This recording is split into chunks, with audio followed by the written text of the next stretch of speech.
శ్రీ మాత్రే నమః. హరికృష్ణ ఆస్ట్రాలజర్ కాకినాడ. మా channel subscribe చేసుకోండి, పక్కన ఉన్న గంట సింబల్ టచ్ చేయండి. ఏదైనా సమస్యలు ఉంటే కాల్ మీ ఫోర్ యాప్ ద్వారా సంప్రదించగలరు. అయ్యా, ఏ దశానాథుడైనా మొదటిగా వచ్చే తన అంతర్దశాధిపతి రాణించదు. ఏంటి?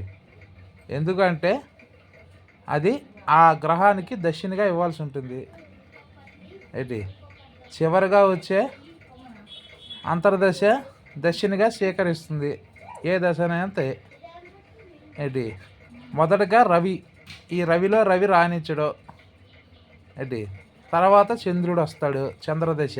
చంద్రుడిలో చంద్రుడు రాణించడు, కుజుల్లో కుజుడు రాణించడు, రాహులో రాహు రాణించడు, గురుల్లో గురుడు రాణించడు, శనిలో శని రాణించడు, బుధుల్లో బుధుడు రాణించడు, కేతువులో కేతువు రాణించడు, శుక్రుల్లో శుక్రుడు రాణించడు.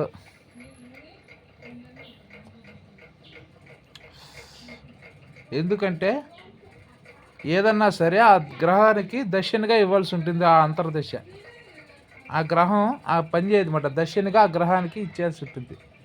ఆ దశలో అన్ని కష్టాలు నష్టాలు అది దక్షిణగా తీసుకుంటుంది ఆ గ్రహం. అందుకని ఏ గ్రహనాథుడికైనా అంతర్దశ అనేది తన గ్రహానికి దక్షిణగా ఇవ్వాల్సి ఉంటుంది. అంటే పని చేయదు, తర్వాత అంతర్దశ నుంచి పనిచేస్తుంది. అది పాఠకులు గమనించాలి. అర్థమైందా?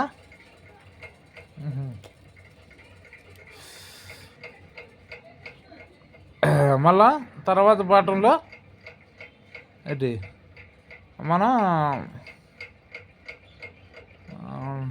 వేరే సబ్జెక్ట్ ఏదైనా మాట్లాడుకుందాం. ఇప్పుడు చెప్పే సబ్జెక్ట్ ఏంటి? ఏ గ్రహనాథుడైనా తన మొదటగా వచ్చే అంతర్దశ రానిచ్చదు.